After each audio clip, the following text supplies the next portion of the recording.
산상수훈의 구절을 보면 예수님의 지혜를 알 수 있습니다. 여러분, 산상수훈의 전체 구조가 그 예수님의 지혜를 보여주고 있습니다. 산상수훈의 윤곽만 딱 봐도 우리가 예수님이 얼마나 심오하신 분인가 이걸 알 수가 있습니다. 전체적인 구조가 정말 탁월하게 아름답게 짜여져 있는 것을 보게 됩니다. 여러분, 산상수훈은 뭘 말씀하는 겁니까? 하나님의 나라가 이런 것이다, 이걸 보여주는 겁니다. 산상수훈을 통해서 우리를 막 억누르고 하는 게 아닙니다. 우리가 잘못 이해하면, 산상수훈을 곡해해서 이해하면 어떻게 됩니까?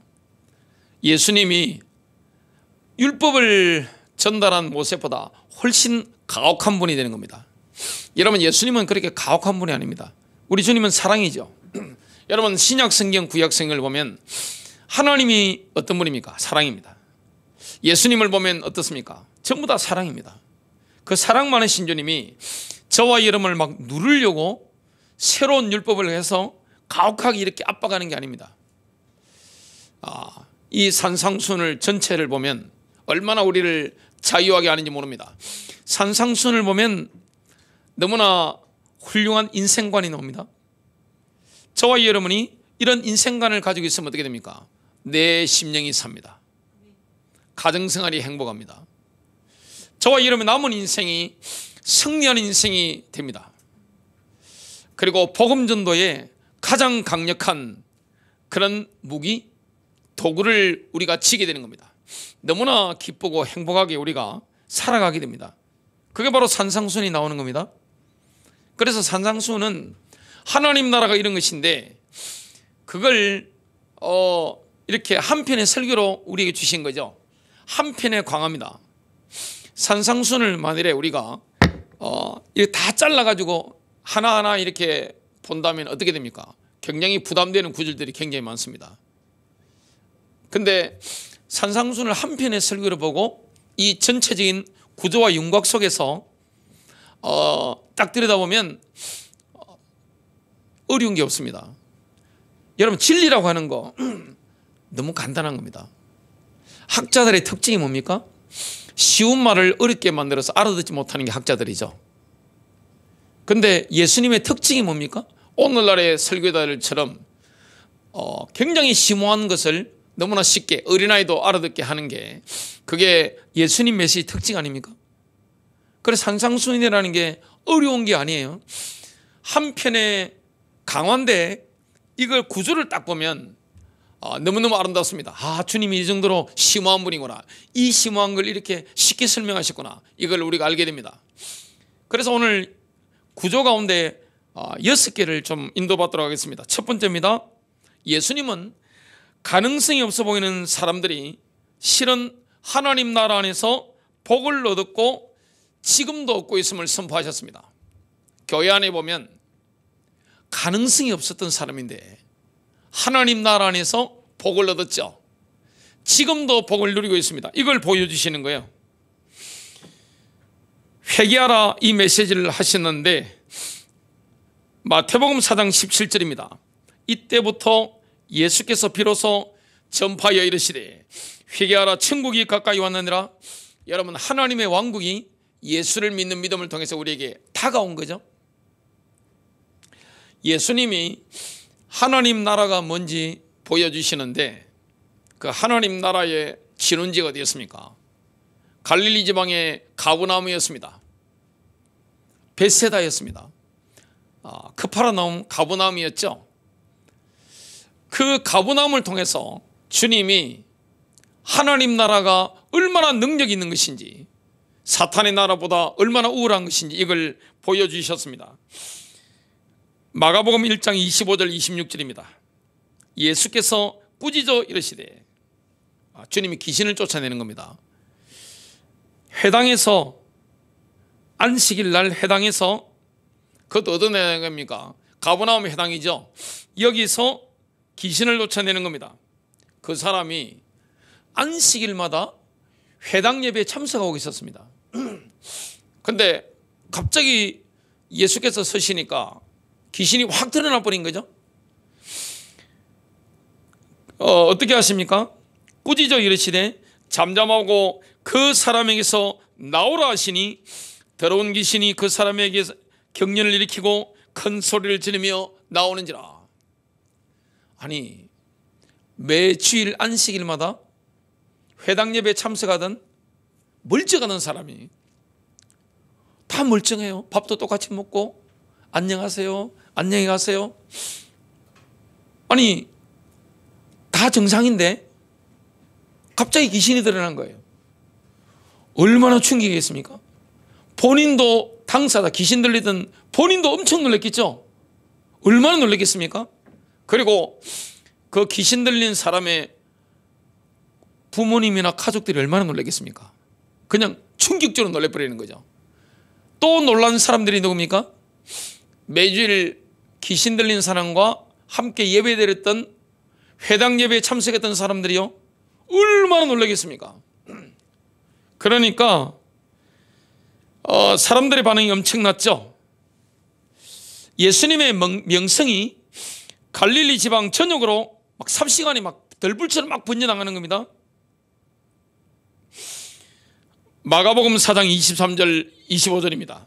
예수께서 온 갈릴리에 두루다니시며, 예수님이 핵심적으로 하셨던 사역 가운데 하나가 축사 사역입니다. 그리고 치유 사역입니다. 질병을 내어 쫓고 귀신을 내어 쫓는데 이 두 가지가 함께 나타납니다. 질병을 내어 쫓으시면서 귀신을 내어 쫓으시고, 귀신 내어 쫓으시는데 병마가 함께 나가는 거죠. 그러니까 도저히 소망 없던 사람들, 전혀 가능성이 없어 보이던 이런 사람들이 나와버린 겁니다. 병이 떠나간 거예요. 여러분, 사람 병 걸리 보세요. 그 병을 고치기 위해서 모든 데를 다 찾아갑니다. 있는 돈 없는 돈 다 끌어모아 가지고 다 갖다 붙습니다. 그런데 예나 지금이나 비싼 일이 있습니다. 왜 그런지 모르는 겁니다. 낫지를 않는 거예요. 이런 병이 2000년 전이나 지금이나 동일하게 많습니다. 그런데 많은 질병이 죄 때문에 왔죠. 그리고 신약 성경과 지금 21세기도 비슷합니다만은 이 질병과 귀신이 함께 있는 경우가 너무 많죠. 뭐 가로를 했는데 귀신 들리다, 그런 건 아닙니다. 뭐 감기 걸렸는데 뭐 귀신이 왔다고, 그건 아니에요. 그런데 수많은 질병이 귀신과 관계 있습니다. 그 예수께서 도저히 전 재산을 다 이렇게 갖다 부었는데 병이 안 낫는 거예요. 그 사람들을 치유하시는데 귀신이 함께 나가는 거예요. 이 소문이 막 퍼져나가니까 사람들이 막 몰려든 거죠. 그러니까 주님이 하신 게 뭡니까? 순회 사역을 하신 거죠. 하나님의 나라가 뭔지 보여주시는데, 한 도시에서 목회를 하신 게 아니라 순회 전도 사역을 팀을 움직이면서 함께 쫙 도셨죠. 그러니까 12제자, 그리고 여자 제자들은 뭐 했습니까? 예수님의 순회 전도하는데 비용적인 측면, 경제가 많이 들어가니까 그걸 자기들 재산을 팔아서 이렇게 돕고 하면서 쭉 다닌 겁니다. 그걸 지금 마태복음 4장 23절부터 말씀하고 있습니다. 예수께서 온 갈릴리에 두루다니시며 그들의 회당에서 가르치시고 또 왕국 복음을 전파하시며 백성 가운데 모든 질병과 모든 허약함을 고쳐주시더라. 여러분, 질병이 오면 허약해지잖아요. 아파 보세요. 힘이 어디 있습니까? 얼마나 허약해지는지 몰라요. 근데 그걸 다 고쳐버리는 겁니다. 그러니까 주의 명성이 온 시리아로 번져나간 겁니다. 갈릴리 지방이 시리아 접경이기 때문에 갈릴리가 굉장히 중요한 지방입니다. 국제적인 도시인데, 지방인데 시리아가 엄청 크잖아요. 예나 지금이나 시리아는 아름다운 땅이고 굉장히 넓은 땅입니다. 그 시리아 전역으로 확 퍼져나가는 겁니다.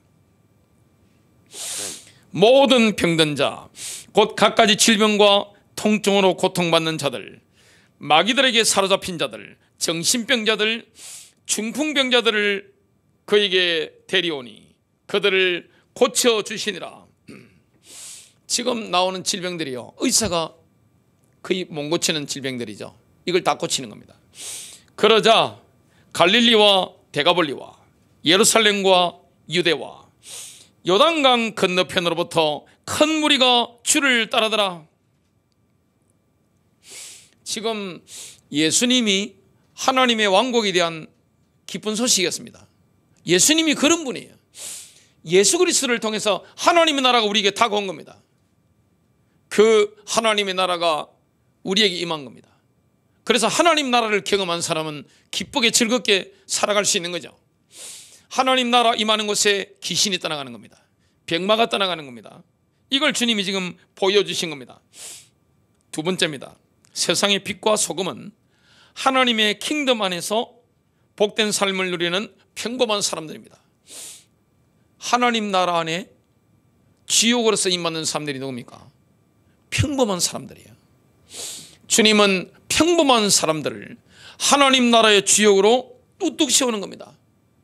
평범한 사람들을 변화시켜가지고 빛과 소금을 만드시는 거죠. 얼마나 빛나는 존재입니까? 저와 여러분이 세상에서 얼마나 빛나는 존재입니까? 저와 여러분 때문에 세상이 썩지 않잖아요. 다 부패합니다. 그런데 썩지 않는 겁니다. 우리나라도 부패 지수가 굉장히 높죠. 국회라든지 행정부, 사법부에도 굉장히 부패가 많죠. 하지만 그 안에 누가 있습니까? 진실로 믿는 자들이 있습니다. 공무원 세계도 많이 부패했지만 대한민국 공무원 세계 안에 양심적으로 믿는 그리스도인들이 있습니다. 그들이 뭐합니까? 공무원 세계가 정부가 썩지 않도록 만드는 겁니다. 세상이 얼마나 많이 썩었습니까? 근데 세상이 더 이상 부패하지 않도록 아름다워지도록 있는 분들이 누굽니까? 각자의 영역에서 자기 자리를 지키면서 하나님 나라가 뭔지 빛을 비추고 소금의 역할을 하는 사람들, 이들 때문에 세상이 지금 유치되고 있는 거죠. 예수님은 하나님의 킹덤을 경험한 자들이 세상의 기준으로 똑똑하고 잘난 사람들이 아니라 평범한 무리라고 분명히 말씀합니다. 요한복음 5장 13절부터 15절입니다. 너희는 세상의 소금이니 소금이 만일 그 맛을 잃으면 무엇으로 짜게 하리요? 후에는 아무 쓸데없어 다만 밖에 버려져 사람에게 밟힐 뿐이니라. 너희는 세상의 빛이라. 산 위에 있는 동네가 숨겨지지 못할 것이요. 여러분, 기독교인이라는 분들은, 성도라는 저와 여러분은요, 사람들의 주목의 대상입니다. 어디에 가가지고 내가 기독교인입니다, 나는 신자입니다, 그러면 사람들이 다 주목합니다. 저는 목사니까 더 주목하더라고요. 정말 엄청나게 주목합니다. 기독교인이라면 다 그렇습니다. 왜 그렇습니까? 산 위에 있는 동네와 같은 겁니다. 빛을 비추는 겁니다. 사람이 등불을 켜서 말 아래에 두지 아니하고 등경 위에 두나니, 등불을 켜면 등잔대 위에 두는 겁니다.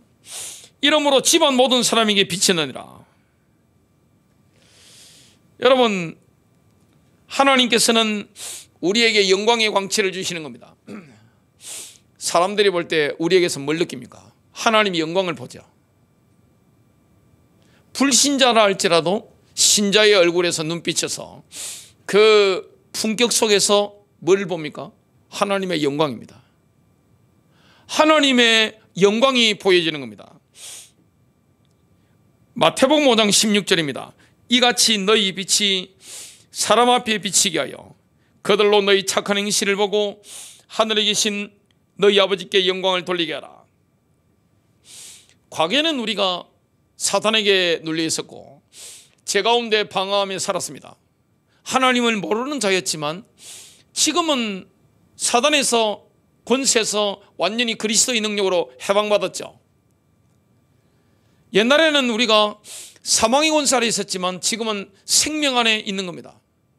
그것도 넘치는 생명, 예수 생명, 넘치 흐르는 하나님의 생명을 가지고 다른 사람을 부유하게 만드는 겁니다. 그러니까 다른 사람들이 우리를 보고 뭐합니까? 우리를 이렇게 복을 주신 게 뭔지 보는 거죠. 그게 누굽니까? 하나님이죠. 하나님께 영광 돌리도록 만드는 겁니다. 제가 어릴 때 부모님이 예수 안 믿었기 때문에 부모님이 저를 보시면서 하나님 영광을 돌리시더라고요. 세상 사람들이 우리를 보면서 우리를 이렇게 변화시킨 하나님께 영광을 돌리게 만드는 겁니다. 이 바울 서신을 보면 뭐가 나옵니까? 여러분, 바울 서신이나 구약의 이런 메시지나 구약의 특히 선지자들의 메시지, 예수님의 어록에 나오는 사복음서, 바울 서신, 요한 서신, 베드로 서신 내용이 똑같습니다. 뭡니까? 하나님의 나라입니다. 사회적인 구분이 폐지된 겁니다. 또 문화적인 구분이 폐해진 겁니다. 우리 안에 그리스도께서 함께 하시기 때문에, 하나님이 임재하시기 때문에 그리스도 안에는 신분의 차별이 없는 겁니다. 인종차별 자체가 없는 겁니다. 그리스도 안에는 남녀의 갈등이 없는 겁니다. 민족의 갈등이 없는 거예요. 인종의 갈등이 없는 겁니다. 그리스도 안에는 우리 안에 그리스도께서 거하시기 때문에 세대 간의 갈등이 없는 겁니다. 이게 바로 신앙이죠. 하나님의 나라입니다. 그래서 유대인과 헬라인이 없는 거죠. 그리스도 안에는 종이나 자유인이 없는 겁니다. 남자와 여자의 차별이 없는 겁니다. 골로새서 3장 10절에 보면 우리는 새로운 인류인데 우리의 현실 인식은 어떠합니까? 창조주 하나님의 관점과 동일한 겁니다. 하나님께서 모든 인류를 하나로 보시죠. 그리스도 안에서. 그래서 교회 안에는, 그리스도 안에는 인종차별이라는 게 없잖아요. 세대 갈등이 없잖아요. 남녀를 차별하지 않잖아요. 나이 어리다고 무시하지 않잖아요. 나이 많다고 해서 무시하지 않잖아요. 왜냐? 하나님 나라가 그런 겁니다. 옛날에 사람을 잡아먹는다는 소문이 돌았던 그런 족속이 있습니다. 스키타이족입니다. 스키타이족이 아시아로 쫙 퍼졌죠. 그 스키타이족에 대해서 바울 시대의 그리스도인들은 굉장한 야만인이다 이렇게 생각했습니다. 그런데 스키타이족도 식인종으로 그런 소문이 돌았던 스키타이족도 그리스도 안에 있으면 유대인이나 헬라인처럼 동일한 복을 받는 겁니다.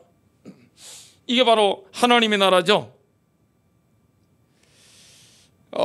그래서 바울 서신이나 베드로 서신이나 예수님의 사복음서에 나오는 어록이나 또 구약 성경에 나오는 모세의 글들, 이사야, 예레미야, 에스겔의 글들이, 다니엘의 글들이 내용이 똑같은 겁니다. 성령님이 그 내용을 주시기 때문에 그런 거죠.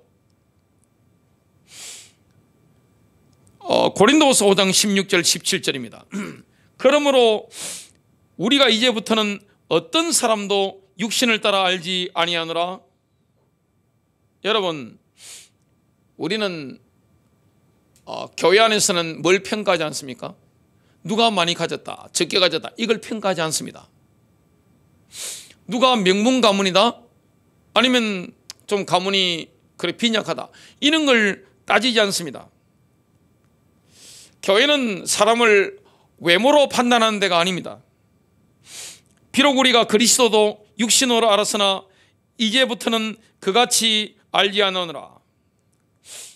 사람들이 예수님을 뭘로 봤습니까? 육신적으로 본 거죠. 그러니까 무시하고 멸시했잖아요. 예수님이 핏줄은 다윗 왕가에서 나셨지만 겉으로 본다면 어떻습니까? 완전히 블루칼라입니다. 집안 자체가 부자가 아니에요. 사회적 지위가 별로 높지 않았습니다. 핏줄은 왕가 핏줄, 예언의 성취로 오셨지만 그런 거죠.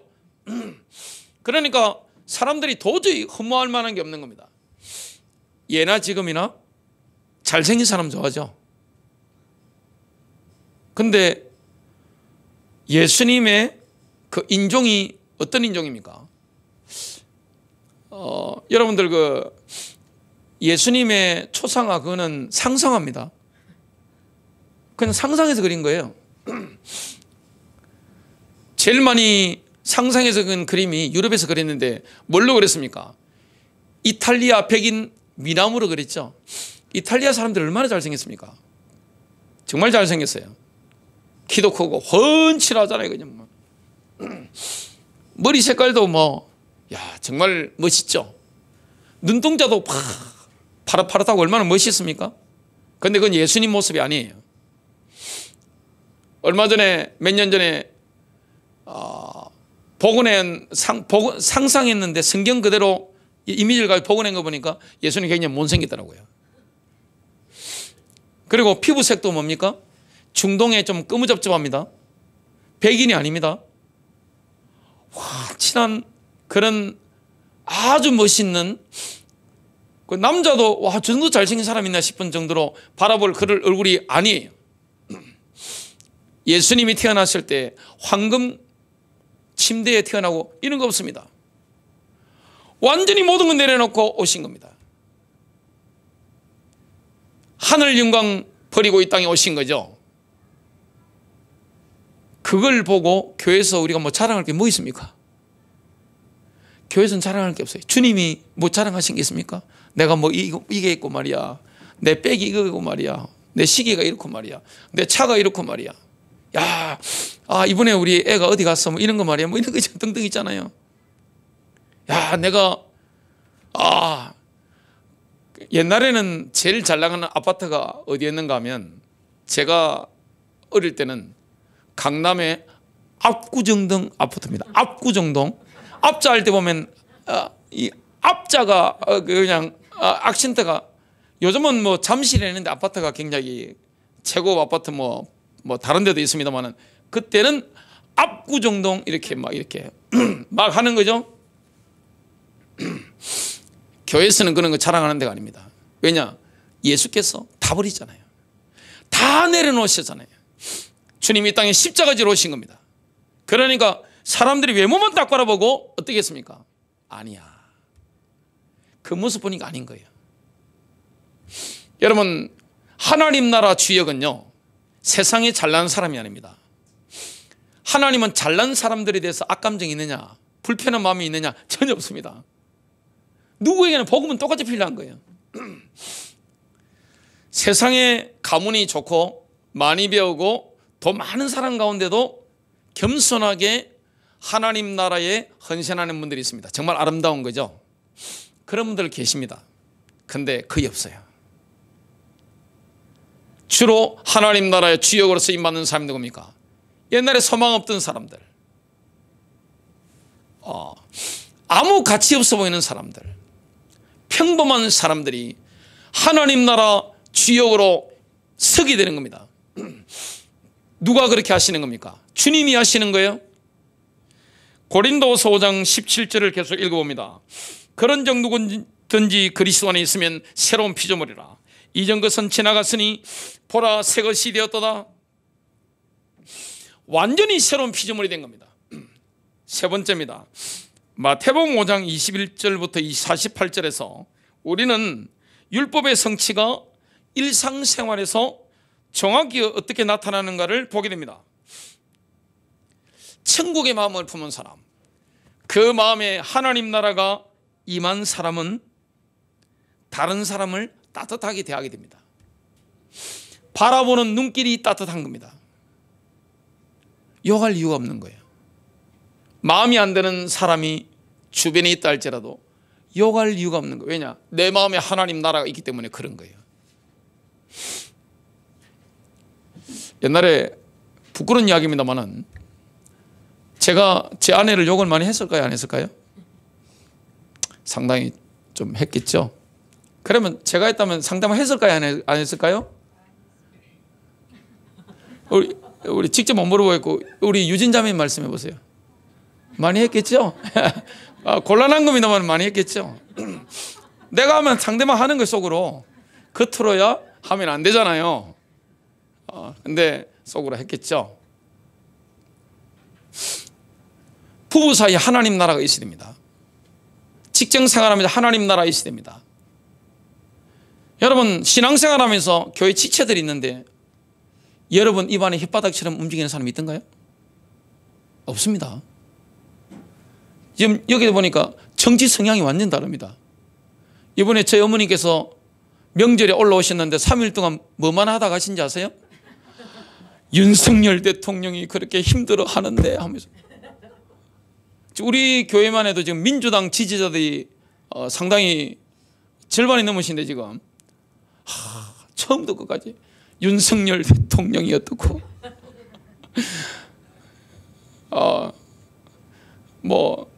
누구 말 들을 생각이 없습니다. 오직 윤석열 대통령이 어떻고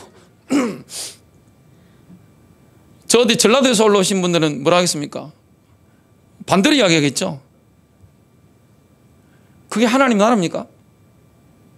여러분 막 서로 막 분노가 막 올라오가지고 눈에서 막 살기가 막 올라오고 말이죠. 막 욕이 올라오고 말이죠. 과연 하나님 나라일까요? 부부끼리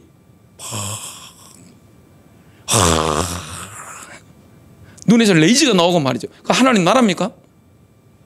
자식한테 함부로 막 하고 매너 없이 말하는 그게 하나님 나라입니까? 하나님 나라 아니에요. 하나님 나라에 있으면 어떻게 됩니까? 교회 안에 지체들이 나와 정치 색깔이 맞지 않아도 성향이 나와 맞지 않고 진리 문제 아니라면 다른 것에 있어서 하는 것들이 나와 맞지 않다 할지라도 뭐합니까? 욕할 필요 없죠. 무시하지 않죠. 멸시하지 않습니다. 왜냐? 내 심령이 하나님 나라이기 때문에 그렇습니다. 사람을 존중하게 되는 거예요. 그걸 지금 예수께서 말씀하시는 거죠. 분노가 없어집니다. 주변 사람에 대한 분노가 없어지는 거예요.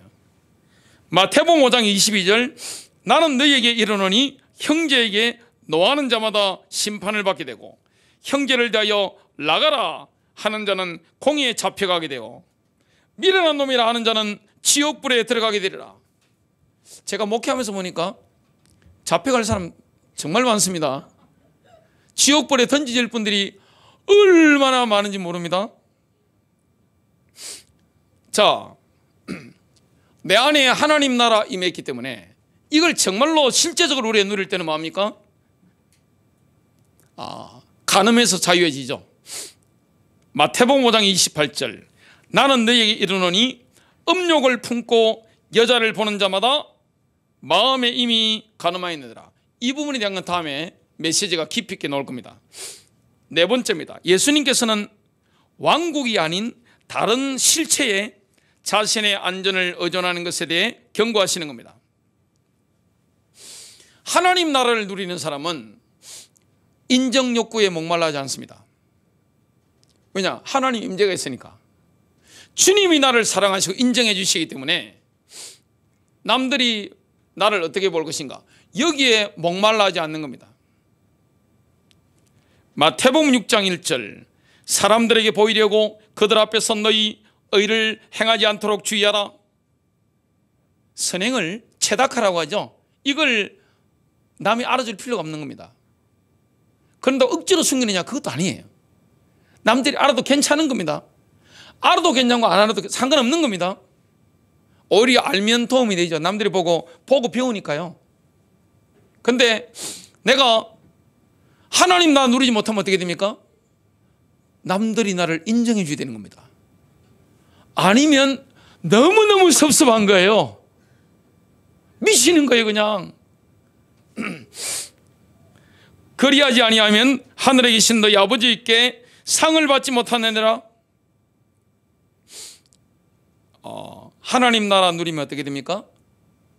저와 여러분 안전보장을 누구에게 둡니까? 하나님 임재에 두죠. 물론 우리가 노를 준비하고 합니다만은 궁극적으로 우리 안전을 누구에게 두는 겁니까? 하나님이 임재에 두는 겁니다. 진짜 하나님을 믿는 거죠. 마태복음 6장 19절입니다. 너희를 위하여 보물을 땅에 쌓아두지 말라. 거기는 좀과 동록이 해하며 도둑이 구멍을 뚫고 도둑질하느니라. 예수님은 지혜로운 분입니다. 우리가 어떤 지혜를 가르치고 계십니까? 하늘의 보물을 쌓아두라. 이게 정말 믿을까요? 정말 믿어질까요? 땅에 예금을 하든지 주식을 투자하든지 금을 사든지 비트코인을 사든지 부동산을 투자를 하면 눈이 보이잖아요. 그런데 정말 하나님 나라에 천국에 투자를 하면 눈이 보이지 않잖아요. 하나님 나라가 우리 안에 진짜 있다. 그 나라 속에 진짜 내가 있다. 그러면 어떻게 됩니까? 하나님 앞에 헌금을 드리든 이웃에게 물질을 흘려보내든 남이 알아주지 않는 거 뭐 상관이 있습니까? 옛날에 제가 헌금 이거 할 때는 헌금 많이 내게 하려고요. 옛날에 이정교회 목회할 때는 다 이래가지고 주부의 이름 다 올리고 액수까지 올린 적이 있습니다. 제가 하려고 한 게 아니라 흐름이 그때 그랬습니다. 그래가지고 뭐 이렇게 뭐 해가지고 뭐 이렇게 북 뜯어가지고 일단 저부터 일단 내놓고 없는 돈에 다 털어내놓고 장로님도 불러가 내시라고 내 이만큼 내시 내라고 이렇게. 그러니까 믿음으로 내는 게 아닙니다. 최면으로 막 짜서 막 내는 겁니다. 짜서. 아니 빨리 좀 하시라고 이렇게 다들 이렇게. 저보다 연배는 다 많이 높아셨지만 목사가 이렇게 내놓아서 이게 문의 압력을 이렇게 해가지고 분위기 해가지고 이렇게 안 내면 안 되도록 몰아가가지고 이렇게 하고. 요즘은 그런 일 안 합니다. 그럴 필요 있겠어요? 그때는 그랬습니다. 그때는 얼마나 의의가 없는 일입니까? 근데요 그렇게 해주면 좋아하는 분들이 있습니다. 야,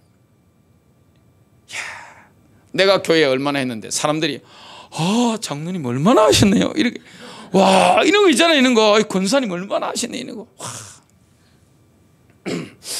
그 믿음입니까? 그게 하늘에 상이 있을까요? 우리 노철웅 집사 한번 말씀해 보세요. 하늘에 상급이 있을까요? 아무 상관없습니다. 그런 거. 여러분 그런 돈은 뭐 100억을 내든 10억을 내든 1000만을 내든 하나님하고 아무 상관없는 겁니다. 이미 끝난 거예요. 그런 일을 왜 합니까? 진짜 하나님 나라에 투자하면 남은 생에 하나님이 채워주는 걸 경험하잖아요. 천국 가면 또 상급이 얼마나 크겠습니까?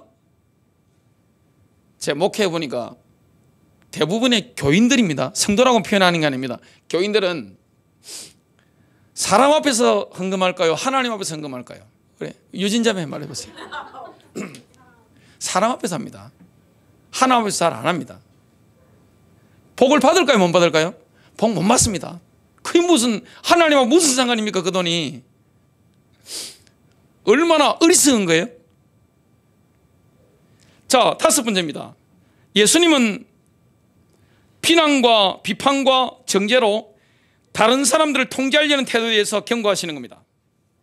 막 비판하면서 남을 통제하는 거 있죠. 압박하면서 위협하게 하면서 비판을 받지 아니하려거든 비판하지 말라. 마태복음 7장 1절입니다. 그리고 정말 남을 사랑하면 어떻게 합니까? 마태복음 7장 3절부터 5절. 어찌하여 형제의 눈 속에 있는 티는 보고 내 눈 속에 있는 들보는 깨닫지 못하느냐?